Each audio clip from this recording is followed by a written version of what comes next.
appreciate the Department of Justice Cops Office, who has granted us this opportunity to be with you today. Cindy did mention too the potentially the issues with technology, and you know we're 100% dependent on technology to bring you today's session, and that's always scary, right? Internet burp, severe weather, power outage, poor internet connection, and we end up having a stress attack on this end. So we're going to try not to get stressed out today, but if anything does happen, Cindy mentioned already, we're going to record this session, and you'll have an opportunity then to go back and at your leisure review what we've gone over today if you're interested. And you also have the opportunity to share this webinar if you think that it might be valuable to others that you work with or know. You don't have to scramble copying anything down. Just kind of sit back and relax because, like I said, you have an opportunity to take a look at this at any time you like. The webinar platform takes a fair amount of bandwidth, so if you haven't shut down other programs that are operating on your computer, it might be a good idea if you have limited bandwidth. In other words, you need a pretty good internet connection. If you have a poor connection, you could get disconnected, and as Cindy said, if that happens, just re-enter the session.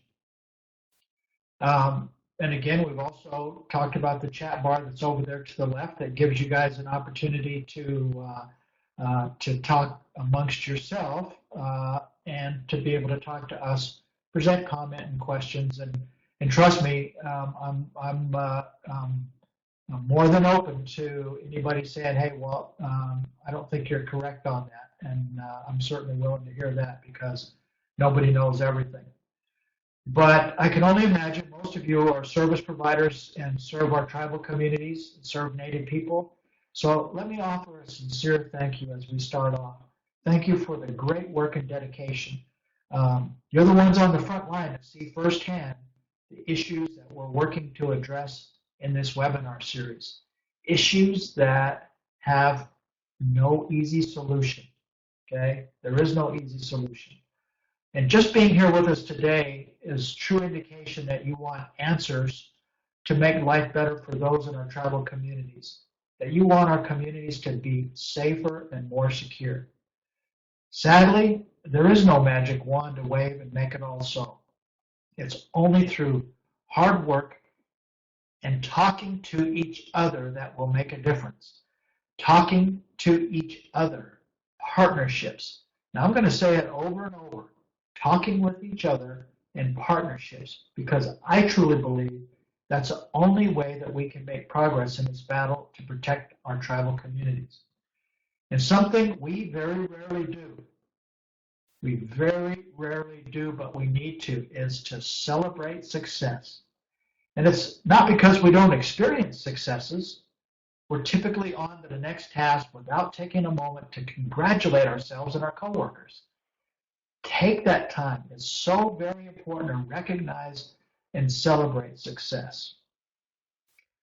So as we kick off our discussion today that involves difficult issues facing our tribal communities, it's important we start off in a good way. So I ask you, in your own way, offer thought, words, positive energy, as we look to those that have gone before us, those that offered prayers for our well-being. So your thoughts go out to them asking for the necessary strength, guidance, and direction to make our communities healthy and safe. Now, sadly, because of, okay, Cindy's telling me to speak up, so I'm guessing that you guys can't hear me that well, and I'm going to turn this camera off. And maybe that'll help things out a little bit. So it's up to us to care. So what I was saying is that I wanted to show you a video of my Aunt Doris, and she was the last fluent speaker of the Wichita language, and she passed away this past August.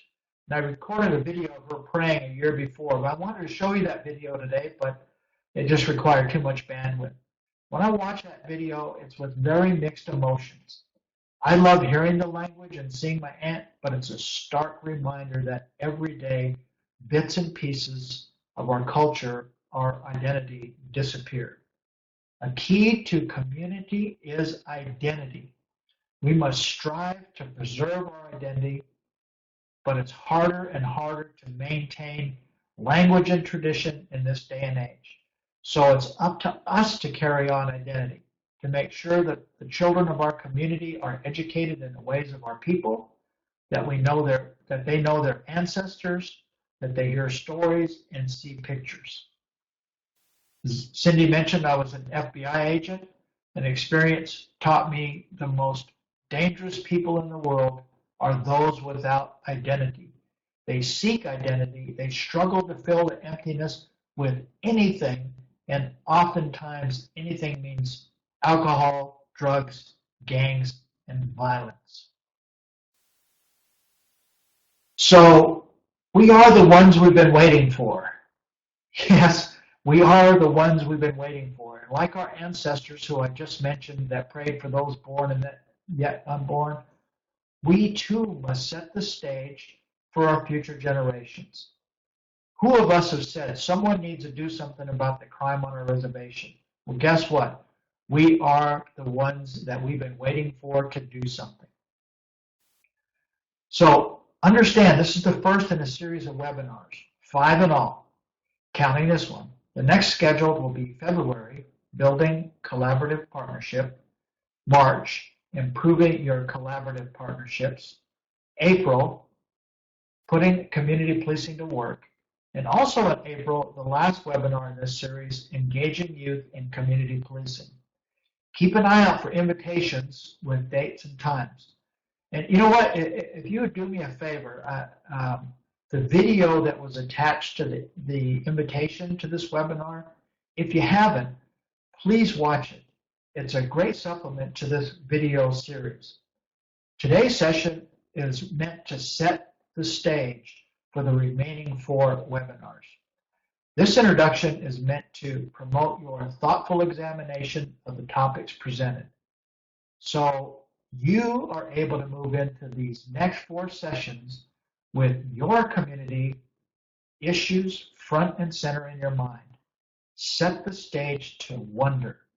Visualize the crime problem in your community and the impact it has on the people in your community. Visualize community policing and how it should look in your community. Before I continue on here, Cindy, is the microphone fine and can everybody hear me okay? I hear you better. If you limit your movement, which I know is hard for you because you like to talk with your hands, it kind of fades in and fades out. So hopefully everybody else can hear you just fine. But from this end, you do sound better. Thank you. Okay, good. I'm getting some things sound good out there. So let me continue on. When I'm talking about how things should look in your community, San Felipe Pueblo is where my wife is from, has different issues and needs than does the Blackfeet Reservation where I'm from. Leech Lake and Gila River, like all tribes, experience similar crime-related issues, but with different dynamics. Blackfeet's experiencing a meth epidemic while Puyallup is dealing with heroin and prescription medications. Yes, drug problems, similar issue, but different dynamics. Meth could be shake and bake, made right in the tribal community, while heroin is definitely going to be imported. Different dynamics, different dangers. Similar in the devastation to the community, though. So what we'd like for you to leave with after today's webinar is just a basic familiarity with the community policing, the SARA problem-solving model, and how the root causes of crime can be positively impacted by community partnerships. And there I go, I'm saying it again, partnerships. Let me just say this, we have no secret sauce here at Lamar Associates to immediately address problems in our community. We don't pretend to have any kind of special insight, but rather we promote a very simple message. Community partnership equals talking to each other with respect and agreeing to continue and sustain partnership and collaboration. Now, that sounds so easy, sounds so simple, but sadly, it's not. Well, as you can imagine, there's no way we're going to get through these complex topics all in this short hour. So we're going to touch on these key topics so that we can start this conversation. And I said start this conversation because we have these remaining webinars that we're going to be inviting you to join us for. As I said, this is the first one, and we're developing an online course. So as I speak today, we're developing an online course in conjunction with the COPS office that will allow you to explore these and related issues in the convenience of your office or your home. And best of all, you'll be able to spend all the time you need with the online learning version of this webinar. You'll be able to explore, research, and dig deeper into these issues. The online course that I'm talking about will dig into challenges to public safety, elements of community policing, applying the SARA model, collaborating to problem solve. So kind of the same things we're talking about today, but as I said, it'll give you an opportunity to dig in much deeper. If you'll bear with me for a minute, I'd like to talk about the water protectors at Standing Rock. I was there this past September, and trust me, it was an experience I'll never forget. But let's think for a minute about the dynamics of the camps. When I was there, estimates put the population of the main two camps at more than 2,000 protectors. The population over the months and months of camp have at times swelled to over 4,000 or more. It was a community with all the needs that go along with sustaining a large group of people. Infrastructure that included water, food service, trash pickup, public safety, emergency health care, day-to-day health care, education for the kids, animal control, communication, entertainment, and spirituality.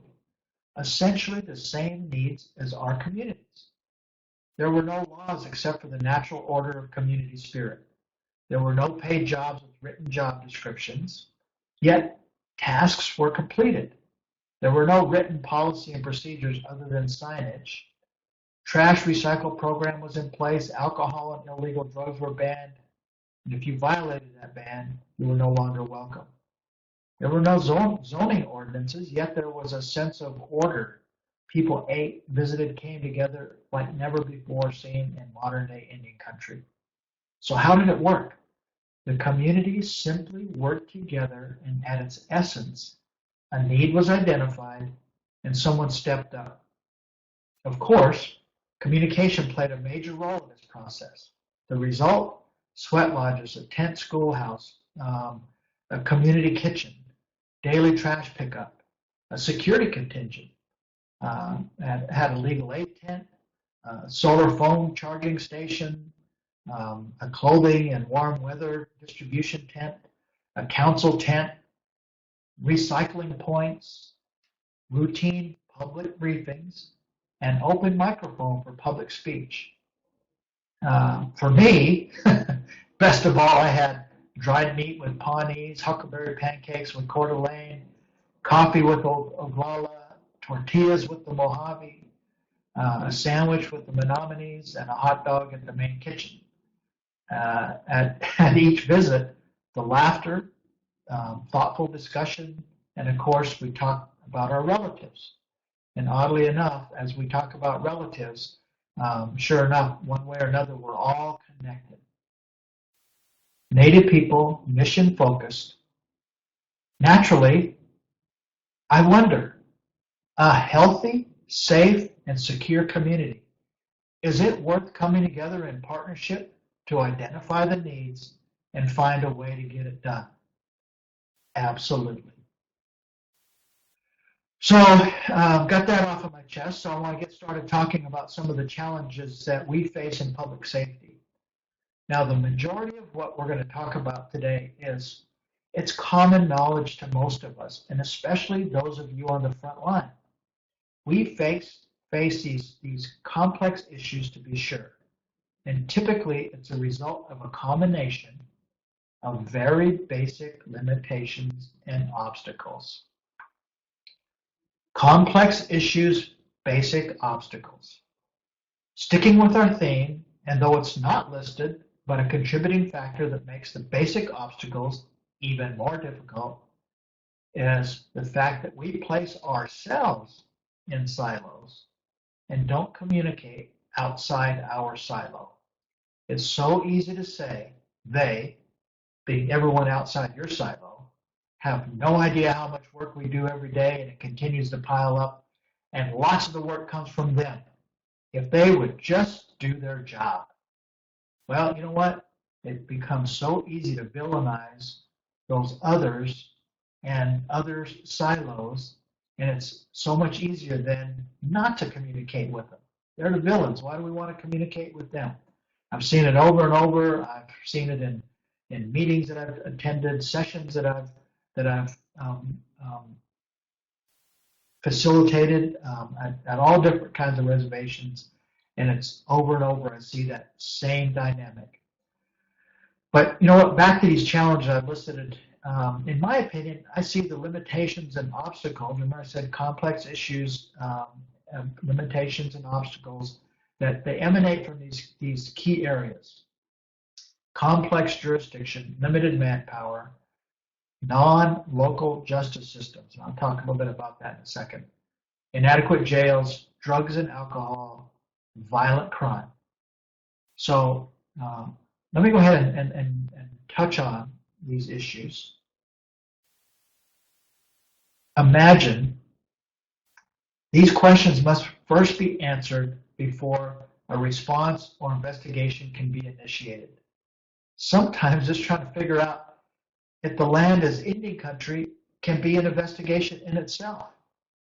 Jurisdictional gaps and crazy complexities, as far as I know, are the only place in the world where criminal jurisdiction is contingent upon race. We're the only place in the world where that's a fact. It sounds so weird when saying an element of a crime includes being a tribal member, being an American Indian.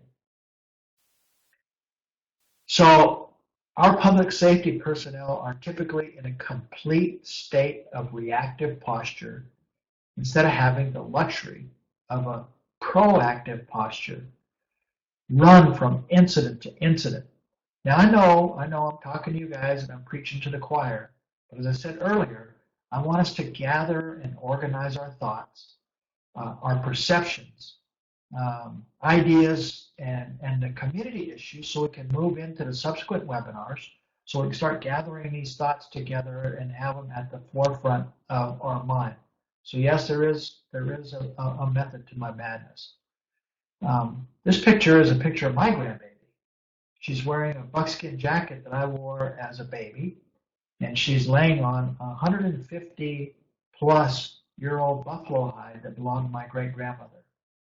Her new life serves as a reminder to us all how important it is to get this right, to overcome the obstacles, overcome the limitations.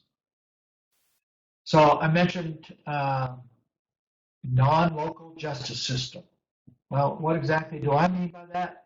As a result of federal jurisdiction, state jurisdiction, and in certain locations, Public Law 280, as an example, our tribal members face arrest, judicial proceedings, and detention by a system not controlled by the tribe. So oftentimes the outcome is not what our communities expect or deserve. When sentenced in federal court, tribal members can serve prison time anywhere in the United States, far from family and community support. Likewise, with state sentences, the prisons are usually not near the reservation. It's hard for us to hold off-reservation criminal justice systems accountable to our community standards. You know what? The inadequate jails. Many of our detention facilities, tribal and BIA, are outdated or underfunded, in some cases condemned. Typically, our jails do nothing but warehouse tribal members and do nothing to affect the root cause of their incarceration.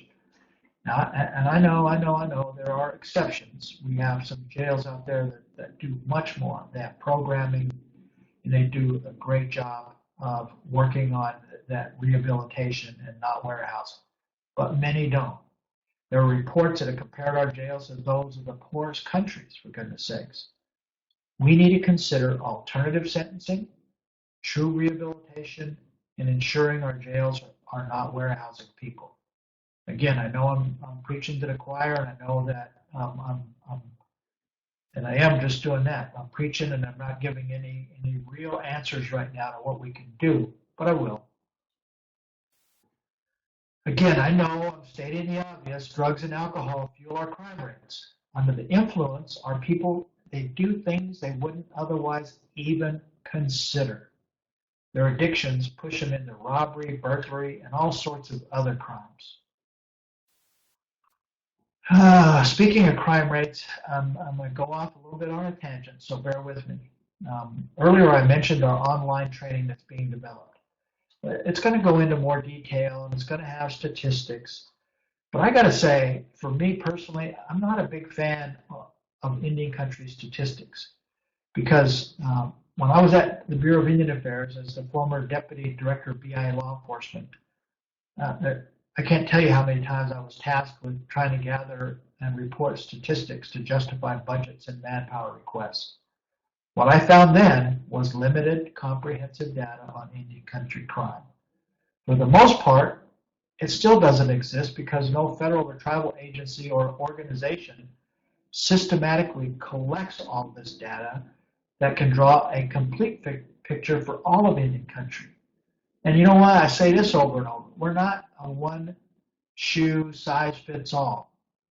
We're all different. We're in different areas, different locations, different geographic and demographic, right? Inaccurate or skewed information is partially due to the underreporting of crimes to tribal authorities and federal authorities. So while this comprehensive picture of the devastation wrought by drugs and alcohol, those numbers, in my mind, remain elusive, but they give us a glimpse how grim the situation truly is in Indian country. So before you say, hey, wait a minute, our tribe has a robust system of data collection, what I'm saying is that to make statements that draw conclusions for all of Indian country in general, we don't possess a completely reliable means, even for those tribes with robust data systems. What happens when a case goes federal or state? Of course, the data recording is then in their hands, and depending on how they record it, it may reflect that it was involving someone from Indian country or not. Over and over, we see statistics about violence against Native women. I've read many of these reports, and they're so often quoted, and they're quoted in our own communities to basically to try to exemplify the problem. One such report was a 2007 collaborative product of two universities, neither of which were in states that had even one single federally recognized tribe. After 139 pages of data that in many cases was 10 years old or more, the report ended with this statement. I'm going to read this to you. To accept research findings uncritically is, at best, implementing ineffective policies, and at worst, implementing policies that might do more harm than good.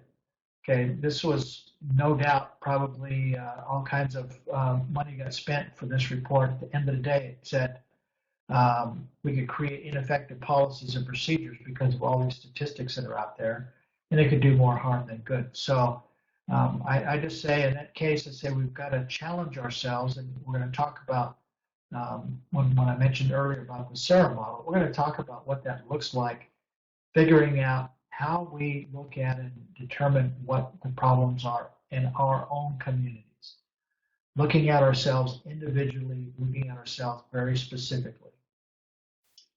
Violent crime is something we're all too familiar with. We've seen some of the most heinous acts of violence, the kind of violence that you shake your head and you just can't imagine. And the worst is when children are the victims.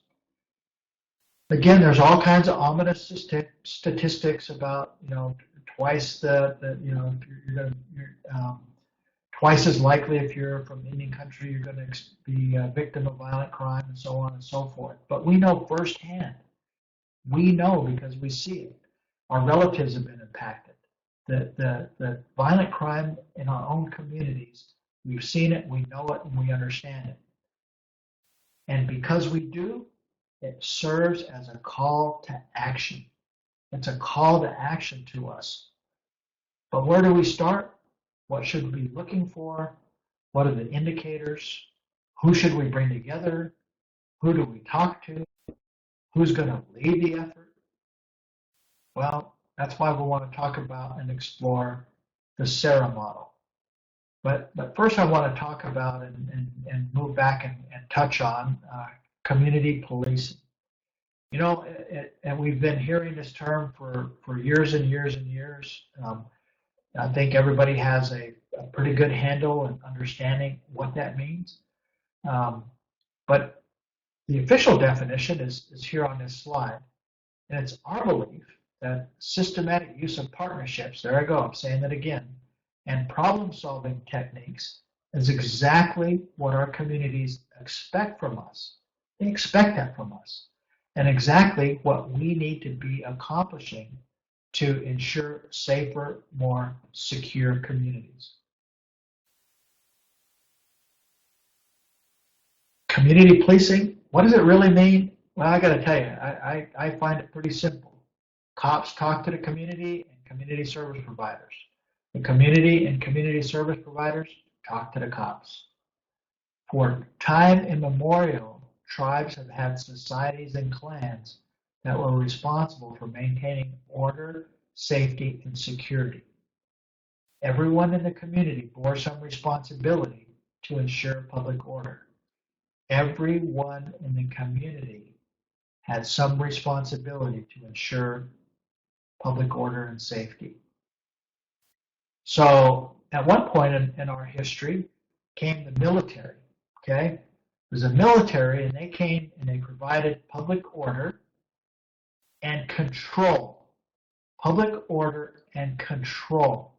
Control meant the community was, for the most part, taken out of the equation, okay? That took the control away from the community, and it's now in the hands of the military. It was a relationship steeped in distrust and disdain. Indian country policing evolved through the decades. So Indian country policing it evolved through the decades, but there remained a perception of control. There's no doubt in my mind that to this day, many of our communities still harbor distrust and disdain for the police. Community policing means we must return to the days when everyone had responsibility for public order, individual accountability, and community pride. That we take control back into the community hands and that we all work together to make this happen. A philosophy of shared responsibility for public safety. So when police officers hustle from incident to incident, one to another and to another and to another, we see them roll by in a hurry. No time to stop and get out of their patrol cars to walk the neighborhoods, shake the doors of businesses, shoot hoops with the young folks, sponsor Little League, eat lunch at the senior center, have coffee with a fellow service provider, and on and on. They're whizzing by from one incident to the next. Community policing and it can act as a force multiplier. So in other words, as the community engages in this shared responsibility for public service, public safety, it's as if the police force has more personnel. We are so much stronger together than we are separately. And see, who are we talking to that was out there in beautiful Oregon? This picture is actually on the Oregon coast out by Cannon Beach. Okay, as I promised, we're at the SARA model: scanning, analysis, response, and assessment.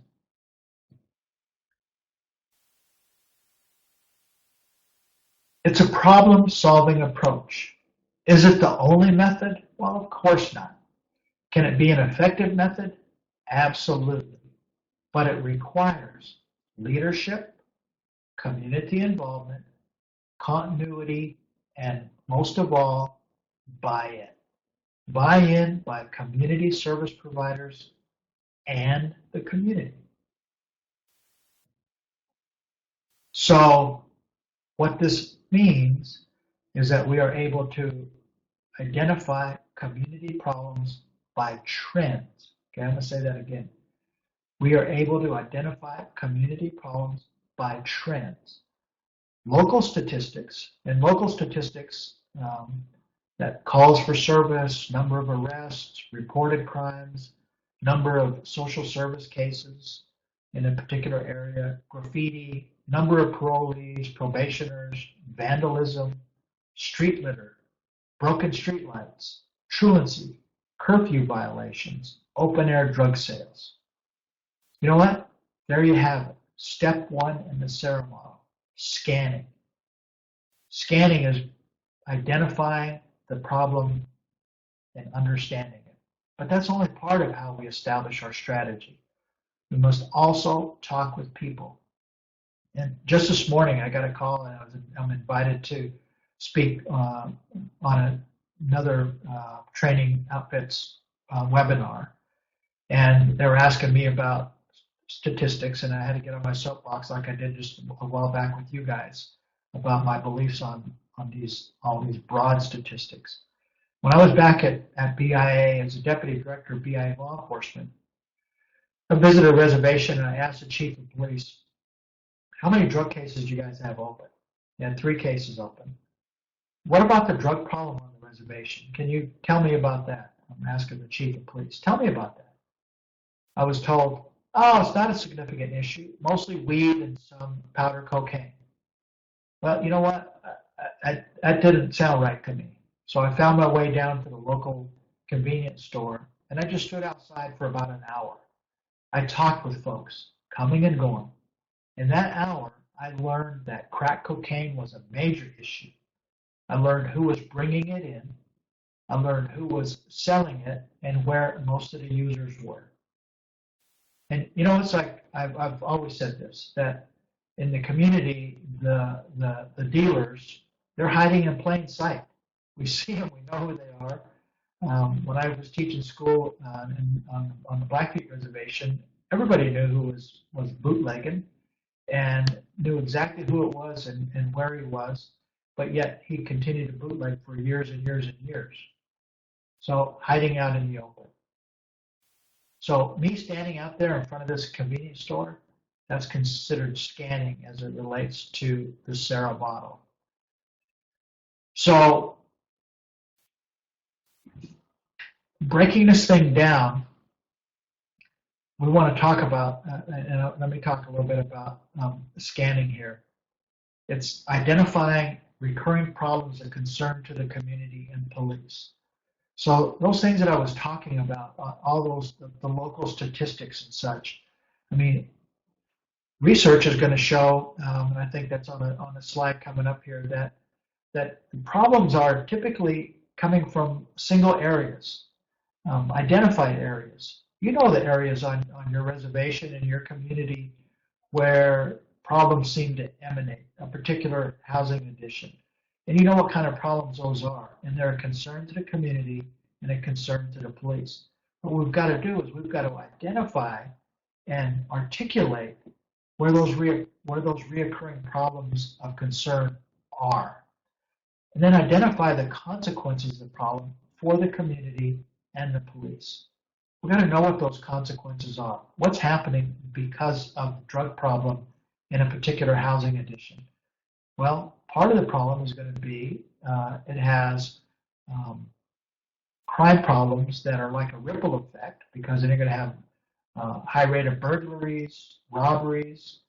When you look at the prescription drug problem in certain communities, then you're going to have people molesting the elderly, trying to get their prescription drugs away from them, burglarizing their homes.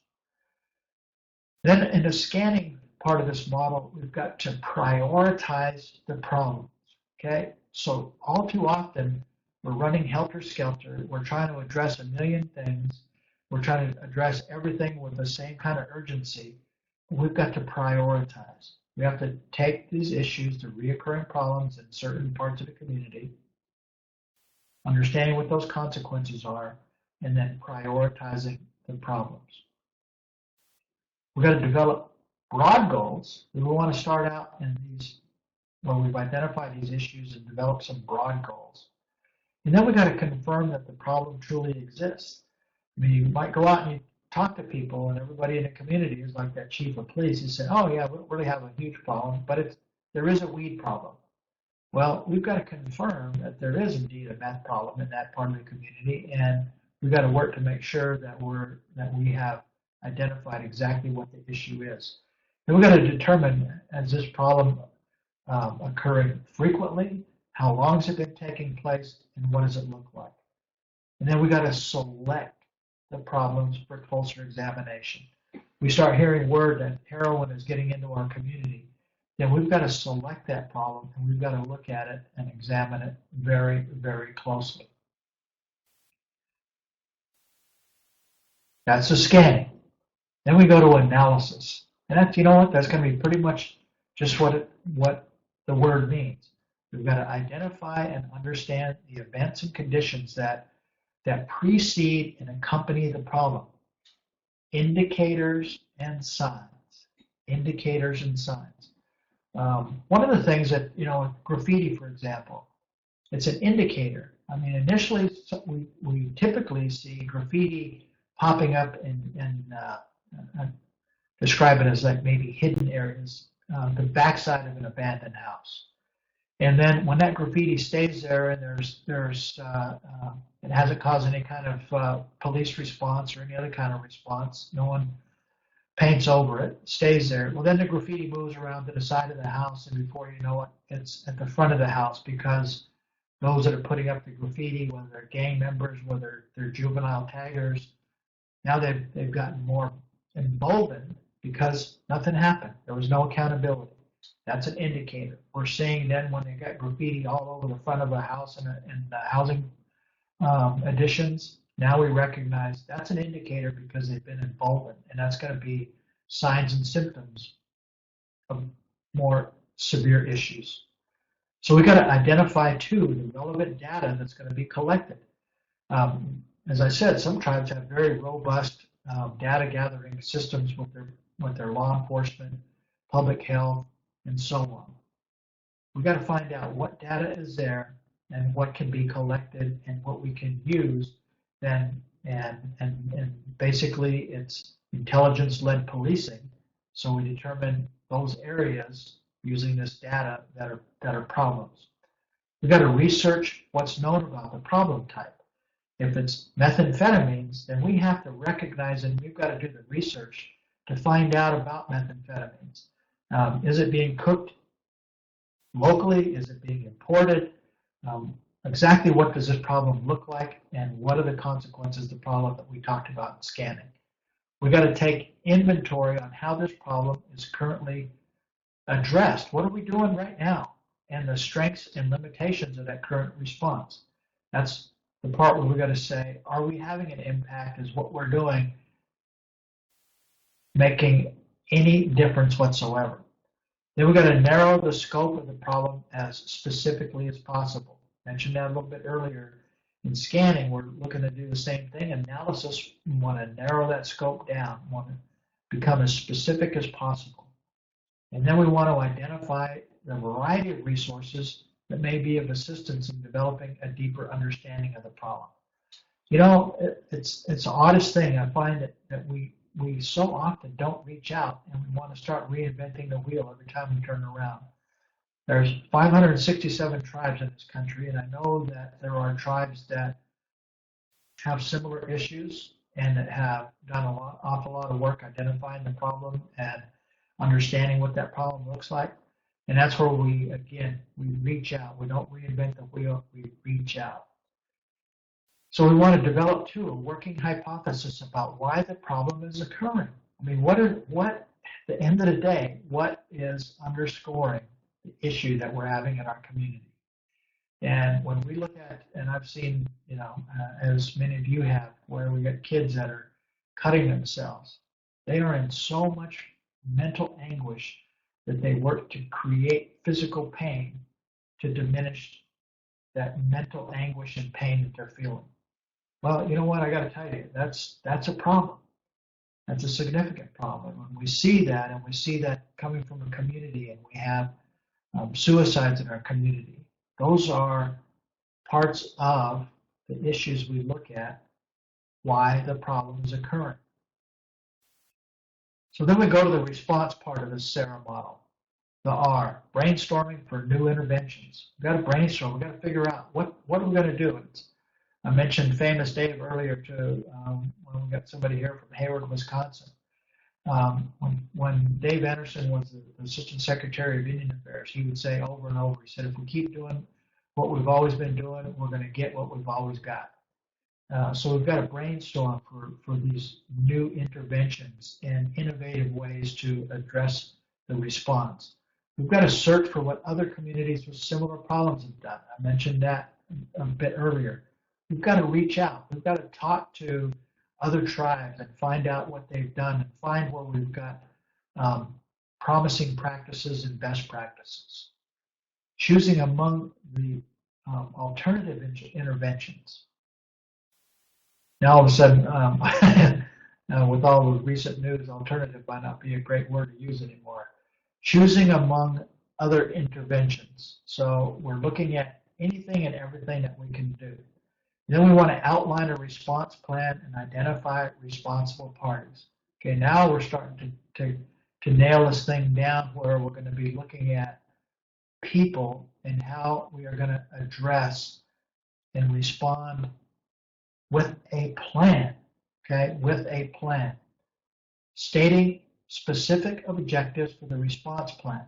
And I mentioned earlier where it seems like we get off on these great ideas, we get moving, we get rolling, and all of a sudden our objectives start getting hazy, and we're back to helter skelter, running around trying to address a problem without that specific problem identification, and without having very specific objectives. And we're going to talk about why we need those specific objectives here in a second. And then carrying out the planned activities. I've got to tell you, I've been to meetings and meetings and meetings and meetings. I've been to sessions where we brought the community together with service providers. Everybody's excited. Everybody's going to jump on the bandwagon and buy in. Everybody wants to do it. Everybody talks about all these great ideas. And you call back in 2 months, and it's all faded away. It's gone. So carrying out the planned activities is critical, and that's the continuity part of this thing. So now we're going to roll down to the assessment part of the SARA model, determining whether the plan was implemented. Did we do what we said we were going to do? And it's a process of evaluation, okay? And this assessment, obviously, that's going to take us back to looking at what we've done, because all of this works, as you know, in a cyclical process. It works in a circle. And we're now working our way back into the beginning of the circle by assessment, determining whether the plan was implemented and whether it was effective. And we're going to collect pre and post response qualitative and quantitative data. Now, we don't want to get too wrapped up in that, but that's important, because if we can show where there's positive changes, and we can show with qualitative and quantitative data, then that's going to help us in understanding that we're making a difference and what is making a difference. But one of the things we get so wrapped up in it. When I talked earlier about celebrating our successes, we get into this crazy mindset, because for all of the grants that we apply for, and the grant process, and the grant applications, and putting together these 50 pages of narrative about how bad it is on a reservation, how bad it is here, Because it's like we've been conditioned to continually say over and over, it's this bad so that we can get the grant, right? I mean, if we go in and we say, oh yeah, everything's great here, we've got, everything's moving fine, it's a finely tuned machine. Well, I'd hate to say it, but we're probably not going to be high on the list to get a grant to address issues. So we've become conditioned to constantly see the negative. We're looking for the negative. We say, oh yeah, that's a great statistic because we can use it in a proposal. What I think is more important is being able to show success. I talked about celebrating success. We've also got to show success because successful programs, everybody in DC, and I live out here now, and I've been around DC for quite a while, and I worked at BIA headquarters. Every program is looking for a success. They're looking for success so they can say, look, here's a great example of success, and they're willing to invest in success. So during this assessment phase, when we're talking about the pre and post response, this data, to be able to demonstrate that success is critical, can be critical, and is also important when we're trying to demonstrate to those granting agencies what kind of positive success that we're responsible for. In assessment, we want to identify new strategies that we need to augment the original plan. So at every strategy is a living plan, a living document. It continually gets built, we build on it, and we use it, we change it, we address it, and we don't lock ourselves down. We have an opportunity to make sure that it's a living strategy, a living document, and we're going to augment that original plan with new strategies as we develop those strategies. And then obviously we want to conduct an ongoing assessment to ensure continued effectiveness. And that ongoing assessment is going to be part of that celebration of success. When we have success, we celebrate it. Not only do we celebrate it, we talk about it. We talk about it with the community. And when they see success, they want to be part of that process. They want to hear something different than what they continue to hear over and over about how bad it is, how difficult it is, and these terrible stories. We want to be able to find those great stories, those successes, so that we can start creating that buy-in. In a real simple nutshell, problem identification, analysis, do we want to learn everything we can about the issue, about the problem?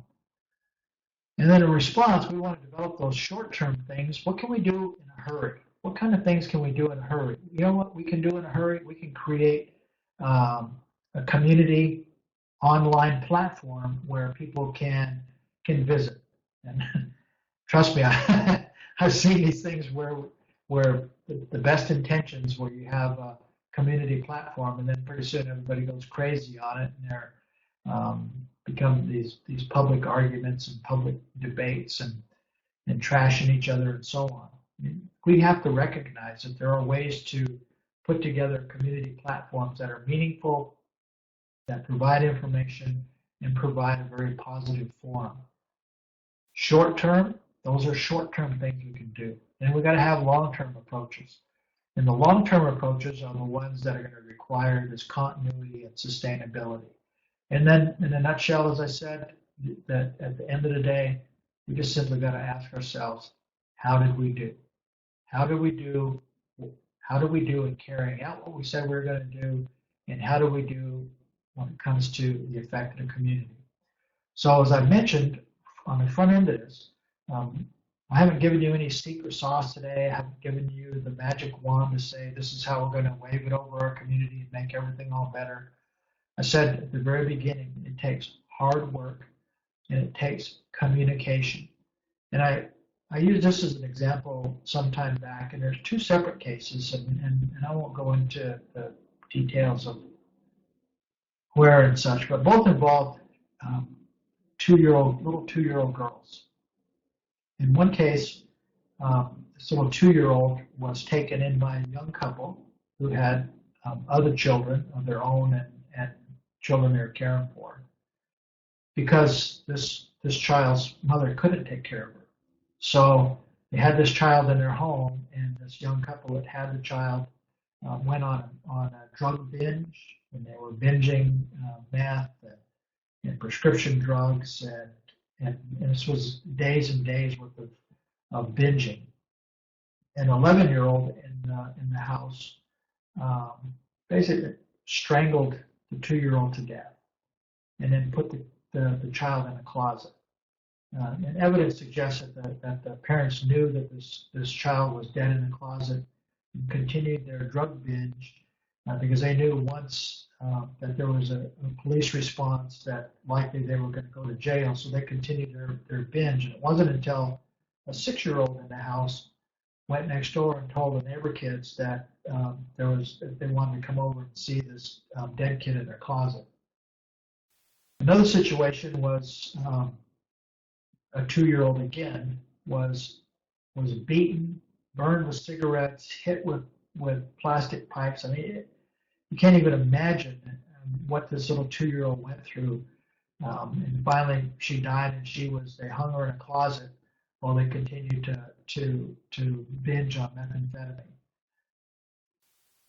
The moral of those two situations, and those are the kinds of things that they're just it just is heartbreaking, absolutely heartbreaking, is that if we're talking to each other, if social services talking to law enforcement, if housing maintenance is talking to social services and law enforcement, if we have community communication, then likely somebody would have, because when things are happening in our communities, and you know and I know that that most people, somebody knows what's going on.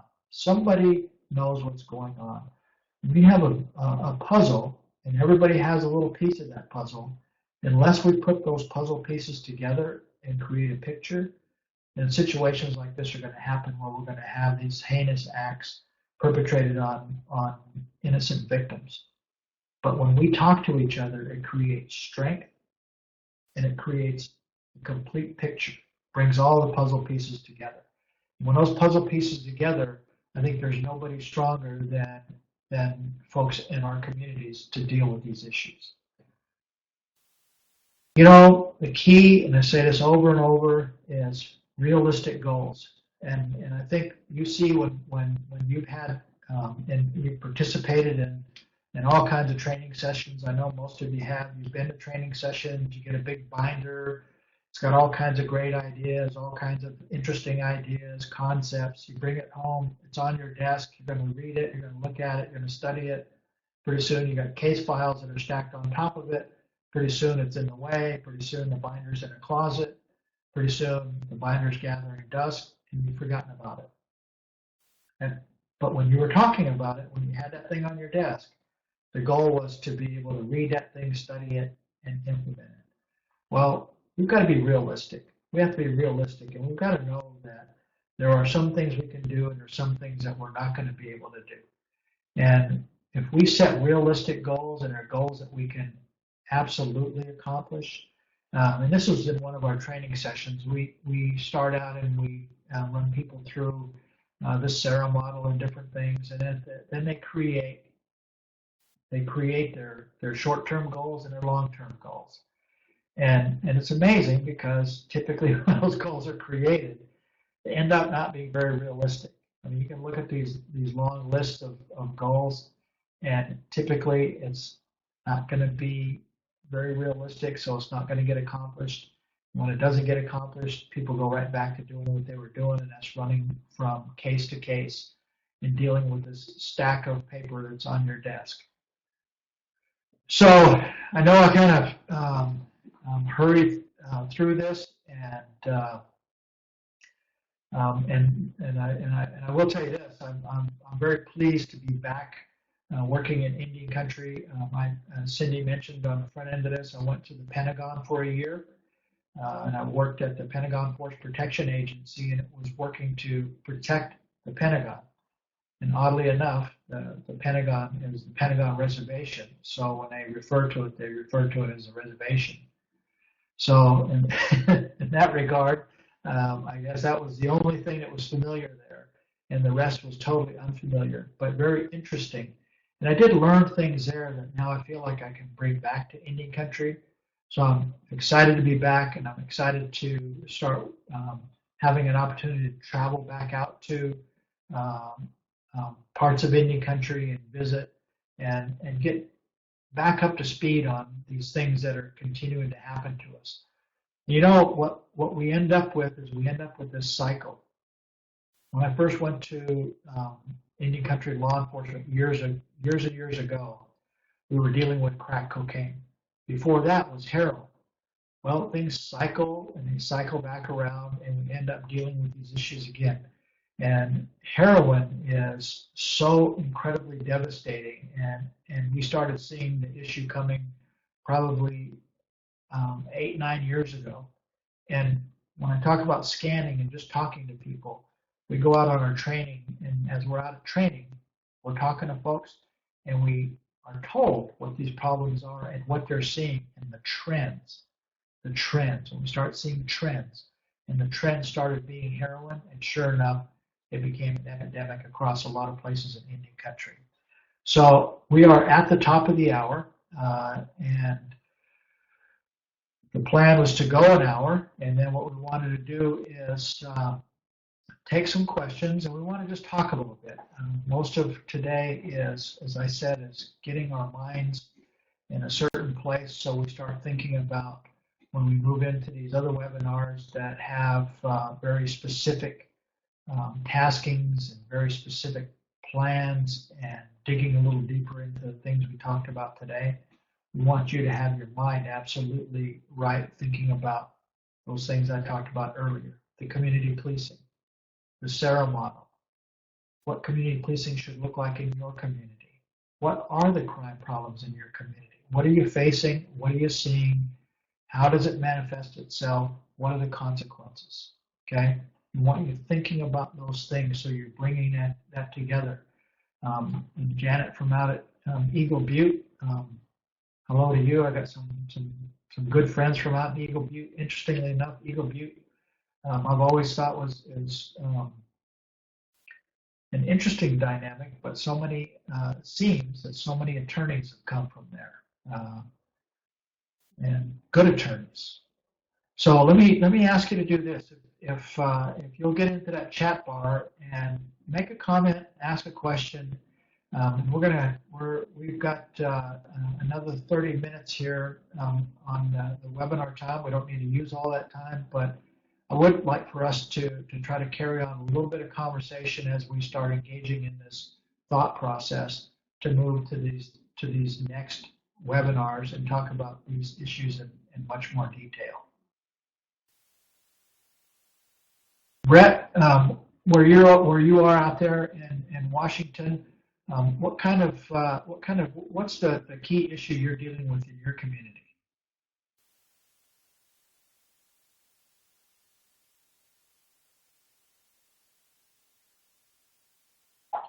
And Susan from out there in Longview, Washington, and another beautiful place, or actually Ridgefield, Washington. Same thing. What kind of issues are you dealing with in your communities? And two, I'm wondering, are most of you from? It seems like when we start these sessions that I just kind of take it for granted that everybody is from Indian country, but that's not always the case. I see Freddie Trujillo from Espanola. Freddie, how are you?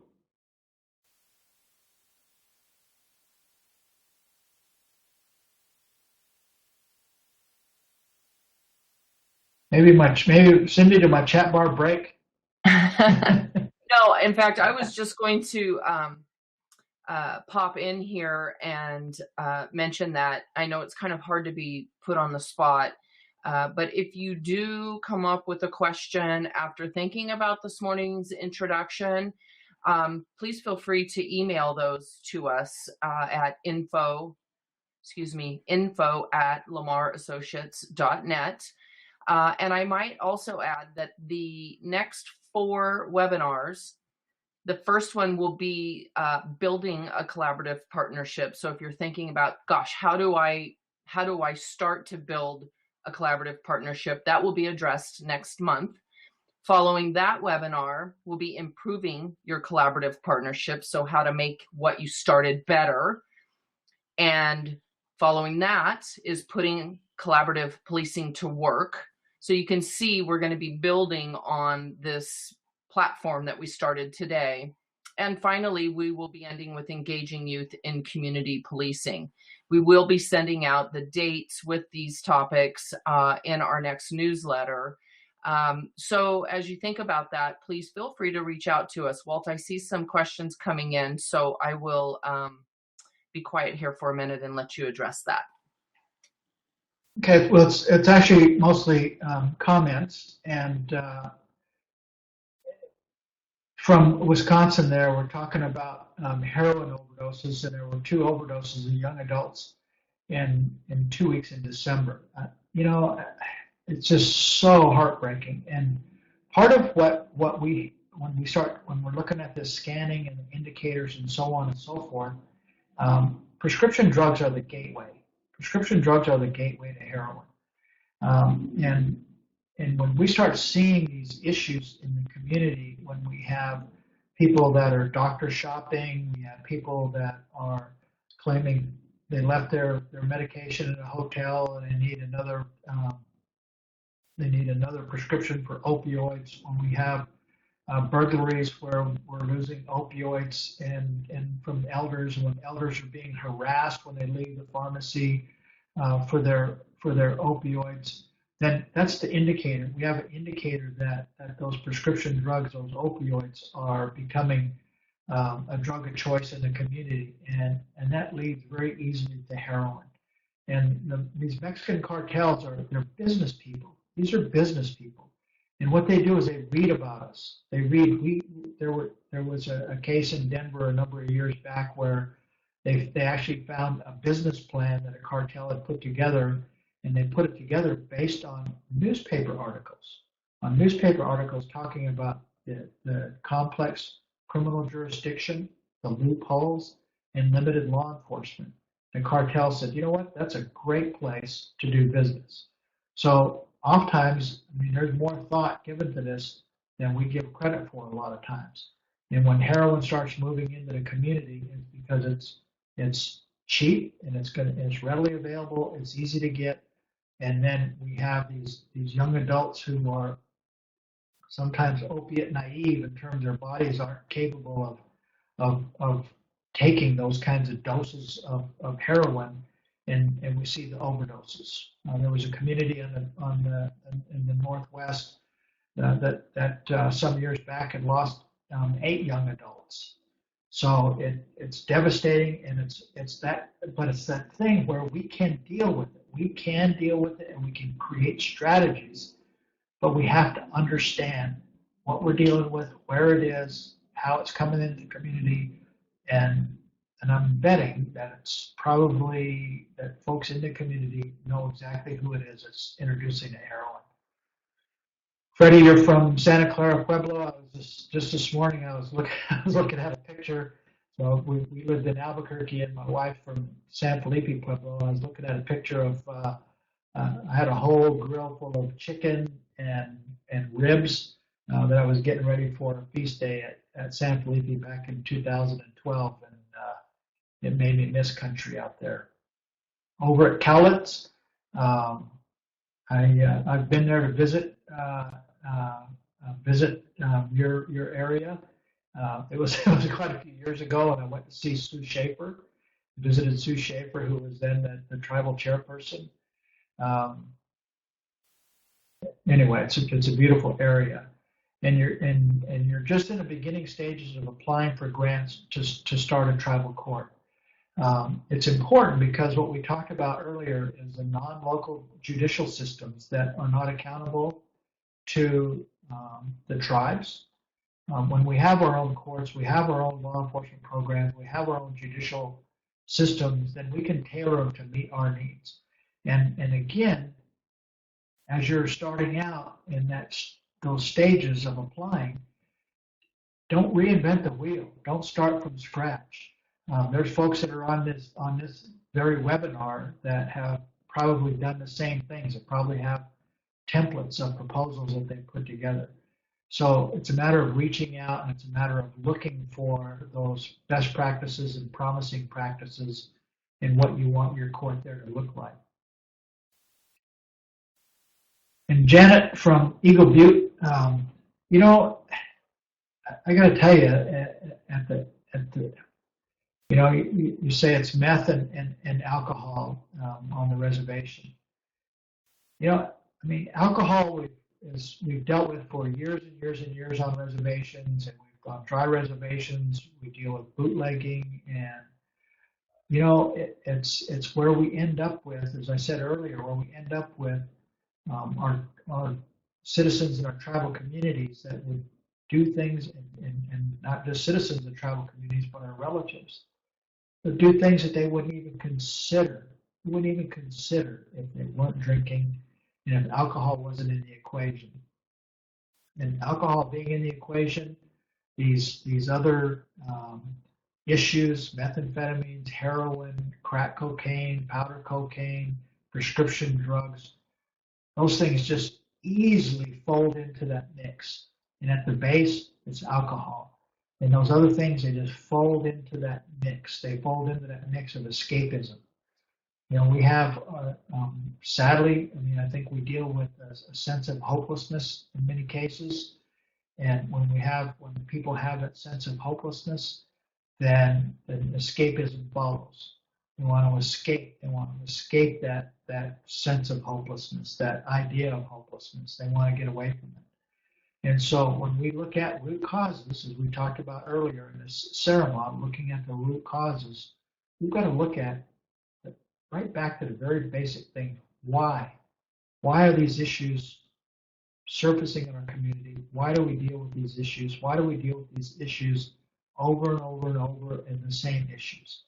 And I don't know, Janet, if this is right there, Eagle Butte or not, but I would expect that alcohol creates this little community of people that get arrested over and over and over and over, and they're in and out of the system, in and out of the system, cycling through the system. What that does is you have the alcoholics, and they're in and out of the system. They clog up the system. They take time for an officer to arrest them and write the reports. They take time booking them into jail. They're in jail, and then they're taking up space in the jail, and it's the same problem. They're the same ones over and over and over coming back. And do we work to try to rehabilitate them? Do we have them in treatment? We do. Do they fail at treatment? They do. That's where we talk about going back, reassessing what we're doing, because if we keep doing what we've always done, we're always going to get what we always got. So we want to start looking at then how we're dealing with people in that situation, our relatives that are in that situation with alcohol, because that overloads the system. And as the system's overloaded, then it has, as I said earlier, puts us in a reactive position and not an opportunity to be proactive in these situations. So, do we have any other comments that that you want to enter onto the chat bar, or thoughts about what we've been talking about today, and things that, as well, things that you would appreciate and like to see Lamar Associates Indian Country Training Institute concentrate on as we move ahead into the future?